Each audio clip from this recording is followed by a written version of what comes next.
And what college do you go to, young lady? Ha. Ha ha. So you're staying indefinitely here?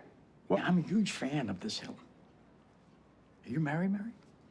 Oh, I'm sorry. Are you currently betrothed? No. Good. Dinner. You're asking me to dinner?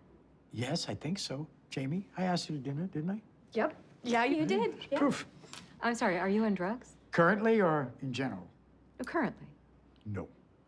Dinner? No, I'm gonna have to decline. You're not a fan? Currently or in general? In general. No. Welcome to Kermode Uncut. There's a new Al Pacino movie out in cinemas at the moment called Danny Collins. It's the story of a kind of vaguely washed-up musician who belatedly receives a career-changing letter from John Lennon. Way in the background of this story, there is in fact a true story. But anyway, it's very much a fanciful confection.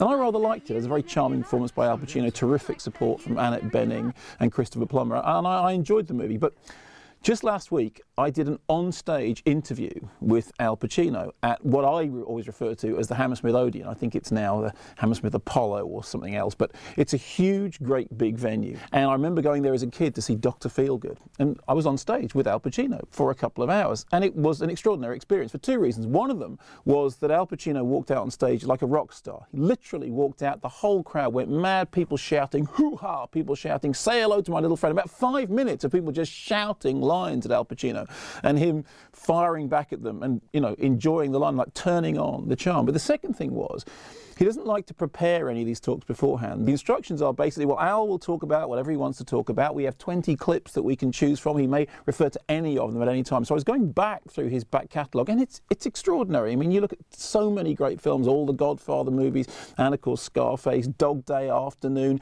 Devil's Advocate, which I've always really liked. It's really hard to keep a track of all these movies, along with the directorial projects, things like Salome recently, and before that, of course, Looking for Richard. But one of the things that we managed to do during this 2 hours, I'm very pleased about this, was to show a clip from Panic in Needle Park, a very early Al Pacino movie directed by Jerry Schatzberg, an extraordinary film, very raw, sort of a love story set against a backdrop of addiction.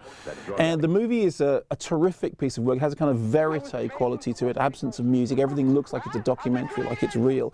In fact, when the film first came to the BBFC in the early 1970s, they rejected it out of hand. It was refused a certificate because of its extremely frank portrayal of drug use. Anyway, we showed a clip from Panic in Needle Park, and it reminded me just what a great film it was. And since then I went back and watched it again, and it still has every bit as much power as it did the first time I saw it. And what's extraordinary is that a number of people have tweeted me since then saying, and I'm really glad to have seen that bit of Panic in Needle Park, because actually I think it's one of Pacino's finest works. Now, many of you may have seen it, but if you haven't, please do track it down. I mean, he has had an extraordinary career, and when you look at the diversity of stuff he's done, it really is quite breathtaking. But going right back to the beginning, in that movie in which he co-stars with Kitty Wynn, who won a major award at the Cannes Film Festival, was such a fabulous co-star.